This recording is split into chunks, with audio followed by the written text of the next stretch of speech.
J'ai donc découvert SET de l'équipe Psychostudio, un outil performant, utile et pratique et surtout innovant pour former les équipes à la gestion du triage de cet afflux de patients aux urgences.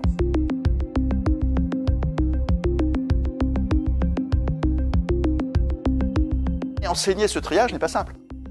Ce n'est pas quelque chose de naturel, c'est quelque chose où on doit apprendre à la fois à le faire et surtout apprendre à le faire en équipe.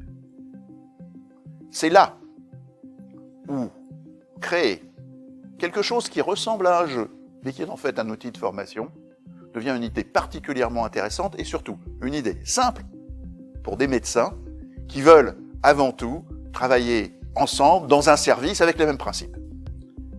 Donc,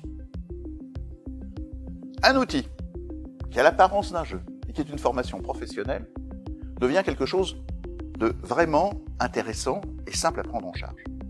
Avec des cartes dans lesquelles il y a des bilans patients, avec sur la table des plans d'un service, et en face de vous une équipe médicale et paramédicale, vous pouvez reconstituer le fonctionnement et l'accueil du service d'urgence pour des patients ayant des maladies, des gravités et des éléments différents. Et vous faites tout ça sur une table, dans un endroit tranquille, en organisant une discussion qui elle-même va être le cœur de la formation.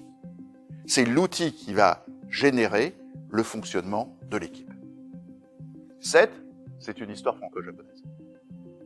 C'est la réflexion de professeurs, d'enseignants, qui se sont rendus compte qu'en médecine d'urgence, tout évolue vite, que de nouveaux outils sont accessibles et qu'il faut pouvoir enseigner les principes mêmes de notre profession, de notre exercice, aux urgences ou dans les situations exceptionnelles, de la manière la plus adaptée possible vis-à-vis de jeunes médecins qui ont l'habitude de travailler vite et qui veulent travailler bien. Ce qui est important dans le service d'urgence, c'est de pouvoir catégoriser, prioriser ceux qui arrivent en fonction de leur prise en charge et des moyens qu'on va devoir développer pour aboutir à un diagnostic et un traitement. C'est donc fondamental, depuis le départ, de pouvoir dire ceux qui sont prioritaires, ceux qui sont moins, ceux qui vont être compliqués, ceux qui sont simples.